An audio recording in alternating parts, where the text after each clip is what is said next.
Growing Pains, episode 5. Hi everyone, I'm off to get dinner with my friend Lauren. Today I announced on Instagram, TikTok, YouTube that I'm moving to London, so I'm very excited that you all know.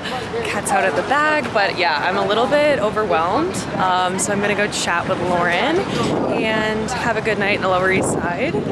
Once again, soaking it all up. It is September 3rd, so we are 12 days out from the Copenhagen half.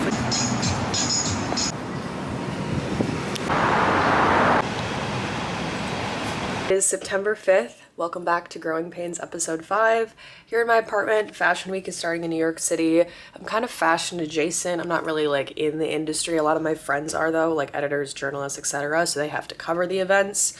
I have a few things I'm going to, a few runway things, a few collections that I'll have later today I'll take you along for. Yesterday was my boyfriend's birthday, my first time being able to celebrate him. Talk about London a little bit, logistically. I've gotten a lot of questions about the logistics. I think people are curious of like how I'm making the move happen. I answered a little bit on my TikTok about this, but I'm applying for something called a high performance individual visa, the HPI visa that gets you over to the UK. It is not attached to work, it's attached to where you went to university. So I went to NYU, you are eligible 5 years after you graduate to apply for this visa. The visa lasts for 2 years in the UK, so you can live there, you can move there without a job. So it works perfectly for me with freelance. I was kind of like, how am I gonna make this move? Am I gonna have to get like an artist visa? Like, I don't really know the process. So the visa process is a lot. It's a lot of money, it's a lot of time, it's a lot of effort. You first have to go through the application process, obviously answer a lot of questions about where you've traveled, what you're looking to do in the UK, you know, just basic like biographical information about yourself. I have an appointment tomorrow that is a very serious, important appointment that is a biometrics thing. So I'm going to bring my passport. I believe you give fingerprints over to the UK, and then the step after that is you have to give your passport. I'm looking to move to the UK in October. A lot of people are asking, Kate, are you moving with your boyfriend? Are you not moving with your boyfriend? And come to your own conclusions. I think if I say, yes, I'm moving with my boyfriend, you guys are going to be like, oh my God, you're moving with your boyfriend. And if I say I'm not moving with him, you guys are going to be like, oh my God, you're not moving with him? You just started dating. Like, so come to your own conclusions. All I'm going to say is I'm happy in my relationship and I'm moving to London. I've been tapering for the half marathon, so I'm reducing my mileage this week, prioritizing sleep, rest, recovery, not changing anything about nutrition or diet. I think that's a common thing that people fear. If you don't know what a taper is, you're basically reducing your mileage so you have fresh legs leading up to the race. Still going to be running this week, just not at the same volume, so not as many miles. Hard of runs either. Going to the gym today to do a lot of mobility and physical therapy work. Most important thing during a taper is to not change anything about nutrition, sleep. Everything in your life should remain the same. You're just going to be running less. I think it's very common, especially for women, maybe if you've come from an eating disorder background, maybe if you haven't, to think, oh my God, I'm not running as much, I should eat less. You made it this far. You are 2 or 1 weeks out from running this race that you've been putting so much effort into. Continue to eat the same. You might be thinking, I don't want to eat all these calories, or whatever sort of restrictive thoughts are coming into your head. Trust me that you are prepping your body for the race. You're going to be using these calories that you're eating now to perform on race day. So please continue to eat. That is something that I really commend you guys all to do. It's really challenging to avoid that noise, but yes. Continue to eat, do your thing, just run less. And you know, you can find different advice on the internet about tapering. I'm not an expert about it, so you can find, you know, different trains of thought of how to taper, how long to have your taper exist, how much to reduce your mileage by, etc. But we're gonna go to the gym. I have to print off documents for my appointment tomorrow. Then I have 2 Fashion Week things and a party tonight. Continuing to soak in all my time in New York and enjoying being busy.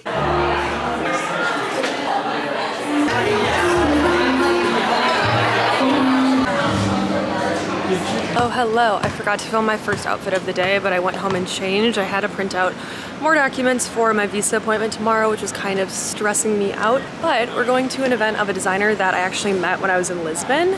This is a top from her, so I'm excited to see the new collection because when I was in Lisbon, she was talking about it. Later this evening, I have a party that starts at like 10 p.m., so probably gonna take a nap. I had some like kind of crazy matcha soft serve dessert. It had soft serve cake, matcha, mochi. It was a lot. Kind of a sugar rush, but I kind of needed it.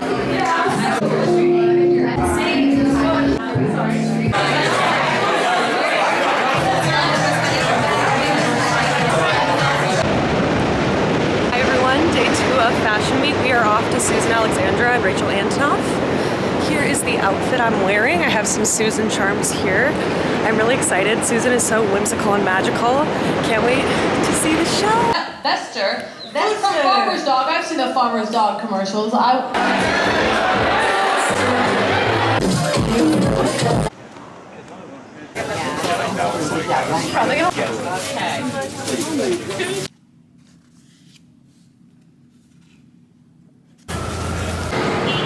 So I have the Copenhagen half in 6 days. It's a Monday. Did a 4-mile run today. I had a very fun weekend, but now we are focused on recovery, packing, and also moving out of New York City. I feel like there's a lot logistically that's kind of like scattering on my brain. So I've been making a lot of lists. Just got a very, very intense deep tissue massage, and now we're headed home.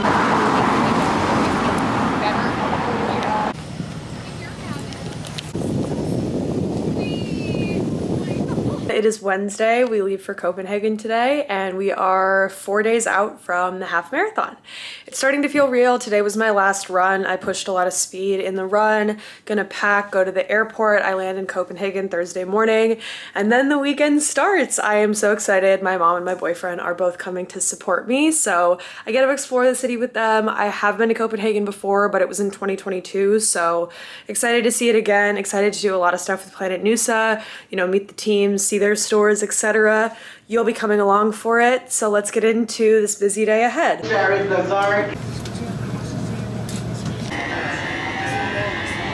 Hi everyone, we landed in Copenhagen. It is 7 a.m. on a Thursday morning. I did not sleep a bit on the plane, which is unfortunate, but I'm so happy to be here. I'm going to my hotel. Then we're gonna go straight to the Planet Nusa Cafe. We're gonna look at the custom shake that I made, film some content. My mom will get here later today, but I'm so excited to be back in Copenhagen. My hotel now. I met with the Planet Nusa team, landed at like 7 a.m. I am quite tired. Am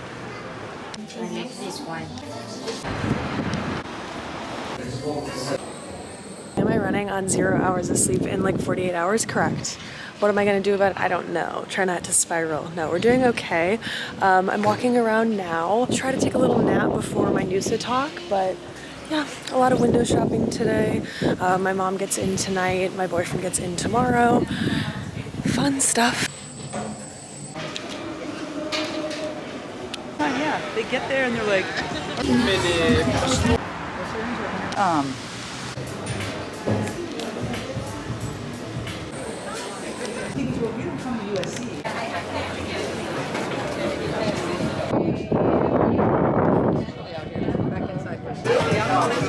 Let me do a shot from this side.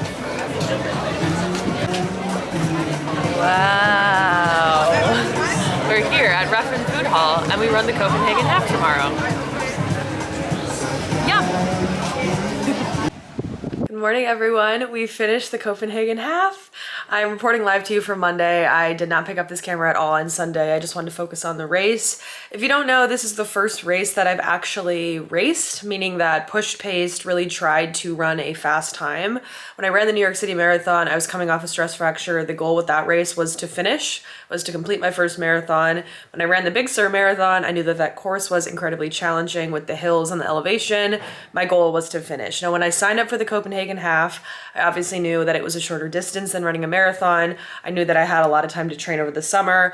I knew that I wanted to take a chance on myself, and I think I was ready to do that. I think it's really tricky with this whole concept of like loving your body, trusting yourself, not punishing yourself with exercise. I feel like it's really tricky for me to set goals with working out. I don't know if that makes sense or resonates with other people. Someone who comes from a background of having an eating disorder when I was a teenager, I don't want to go back to that place. I don't want exercise to feel like torture. I don't want me to judge myself if I'm a good or a bad person if I run a certain time at a race. That being said, I did set a time goal for the race, and my time goal was to run a 1:40. I did not want to say that out loud. It was a really fast, ambitious goal for me to do.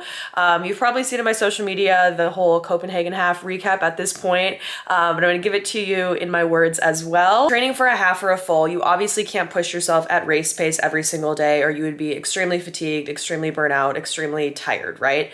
So when I was running all this summer, I barely saw 8 minute per mile, anything in the eights on my watch. And so when I signed up for the race, I knew that I wanted to run sub 8 minute miles for 13.1 miles.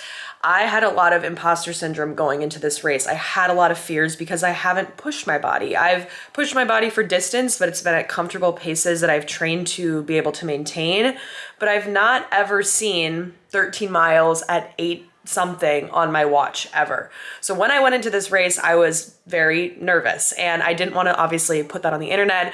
I didn't want to let you guys know that I was kind of freaking out about the race. I didn't really even let my boyfriend or my mom know that I was scared about the race, right? I think I told them a few days before the race of like, holy shit, I've never really run this fast before. Like, I don't know if I can just turn it on race day. And obviously there's a lot of factors going into race day. You're running on fresh legs, you're eating a lot of carbs leading up to the race. You're sort of reducing other stressors. You're focusing on rest and recovery. You're not strength training. So there's a lot that goes into a race where you can run a lot faster than your average training run. But at the same time, I was really doubting myself. And so I got to the start line yesterday, luckily had no pain in my body. I'd been eating and just enjoying my time in Copenhagen with my boyfriend and mom. Truly had an awesome few days leading up to the race. Everything was set in stone. I did my shakeout run with Planet Nusa. I got everything prepped for the day of the race. I got to the start line and I started listening to my music. And the first few steps, I just kind of told myself, and I had to keep repeating to myself throughout the race as I went on, like, you deserve to do this. You deserve to take risks, to do something that scares you a little bit. And if you don't get it, whatever, right? But you are worthy of setting these ambitious goals and trying to perform and trying to push yourself during this race. So when I started off, obviously I'd thought about pacing and kind of how I wanted to push myself to get to like the goal time when I was running. My boyfriend and my mom were here in Copenhagen, and it was truly the most loving, joyful experience I ever could have had. Them biking around Copenhagen to be at certain kilometer, like mile markers, basically. Kilometer markers during the race, right? Because the race is all in kilometers because we're in Copenhagen. So they were texting me like, hey, we're at like 3 kilometer on your left. We have the water, we have this. So to have them there just like was an extra layer of support and confidence that I needed going into the race. Obviously they helped me with like fueling and nutrition. They gave me water bottles throughout the race. But it wasn't until mile 7 when I ate shit and I just fell and face planted and just hit the cement, like belly flopped onto it. I don't know if I tripped on someone. I don't know if I tripped on a pothole. No idea what happened. I blacked it out in the moment because there's a race going on, right? So I was most worried about someone from behind me running, stepping on me. And so I sort of curled up into a ball. I could just feel my whole stomach was like bloody and just like cut up. Looked at my hand, there was blood oozing out of it. I didn't see that my whole leg was bleeding onto my sock, which is evident in the photos of me at the race. But I stood up and I just was like, fuck, like I made it this far. I'd been running pretty good splits. What the hell? My mom and my boyfriend were a few kilometers up, so I knew I had to run at least like 12 minutes to get to them. And I just was like, you know what? This sucks. And it definitely cost me a few minutes, but I have to keep fucking going. I was like kind of fighting back tears when I started running again, because obviously it like fucked with my pace. It fucked with like that kind of controlled, steady environment that I was in, where I was like, oh shit, can I do it? My heart rate was super high. I just felt obviously injured and wounded and a little bit banged up. But then when I saw my boyfriend and my mom, I texted my boyfriend something of like, I fell down. Like, I didn't want to freak them out, but I was like, I fell down, I'm bleeding. And they were like, oh shit, like, do you need to go to a medic tent? Like, what's going on? I was like, no, I'm good. Just let's keep it going. So those last 6 miles of the race, like the back end of the race, were really mentally challenging. I remember having to tell myself within every mile at the end of the race, like, keep going. Your body can do this. Your body has done amazing things in the past. You have to trust your training and you really want this, right? Every time I wanted to quit, I thought about who I was when I played volleyball growing up, and I would quit. I would quit because I was scared of failure, that if I try hard and I don't do it, somehow that's embarrassing, right? And I told myself, if you push hard and you don't get your goal time, you know that you pushed hard and you know that you gave everything you could give to this race and this opportunity. At about 18 kilometers, I was getting ready to see my boyfriend, my mom on the left. I heard to my right someone shout out Kate, and it was one of my good friends, Carl, who is a photographer. He shot both my Planet Nusa campaigns, one of my first supporters ever on TikTok, pretty much. And as soon as I saw him, I just started smiling, because I had not been smiling throughout much of the race. I was in so much pain from the running alone. The fall obviously added more pain to my body. Then I kept going. was pretty just dark, I kept telling myself, run for 20 more minutes, run for 10 more minutes, run for 5 more minutes, sprint the last whatever minutes you got in you. And the last 400 meters were a push. I was running like a 6-minute something mile. When I crossed that finish line, I just felt like I had such a release. I didn't know what time I ran. If you've run races before, they do have clocks, but sometimes they break people up into different waves. So there were like elite people, I was in a slower wave group. And so when they have the time up there, I didn't know if that coordinated with when I started the race and if that was accurate. So I had no idea if I hit my goal or not. And I crossed the finish line, gave myself a little bit of time to breathe. I looked at my body and I saw the blood everywhere and I was like, oh, I didn't notice that there was blood dripping down my leg this whole time, but I'm almost happy I did not notice that. And I looked at my watch and I saw 1:46 and I was like, okay, we did it. We did it. And I fucking fell on my ass, right? So I think the race was really good for me with running confidence. I had some sort of fear in my head that if I pushed myself, my body was going to give out and I wasn't going to be able to do it. And I don't know why that weird thing was just sitting on my shoulder, that weird idea of like, I can't do this for some reason. Everyone pushes on race day. There's a lot of people that push through pain on halves and full marathons. For some reason, I thought that I wouldn't be up to the challenge, of pushing through pain or annoyance or fatigue or when your body wants to give out to keep going.